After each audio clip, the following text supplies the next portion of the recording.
Grabe guys, walang awa sa mga Pilipino, no? Sa sobrang hirap ngayon, sa sobrang taas na mga presyo ngayon, inuuna pa nila yung confidential fund. Inuuna nila yung pagkuha ng bilyon-bilyon. Hindi sila kumukuha ng milyon guys sa pera ng taong bayan. Bilyon-bilyon. Grabe, tinutudo-tudo na talaga, no? No, sa hirap ng buhay ngayon, sa mahal ng bilihin, yung bigas umaabot na ng 60 pesos ang kilo.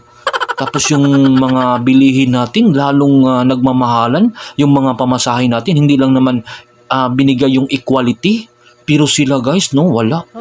Grabe, nakita natin.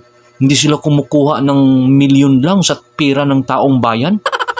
Bilyon talaga kada taon ang kinukuha nila. Ayan, klarong-klaro.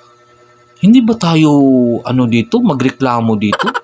Democratic country tayo, may karapatan tayong magreklamo dito dahil binubudol na tayo ng binubudol dito sa ating mga politiko. Okay lang kayo? Dahil Marcos na? Naku, wala nang nagawang maganda sa loob ng magdadalawang taon, ganito pa yung ginagawa. Kawawang Pilipinas.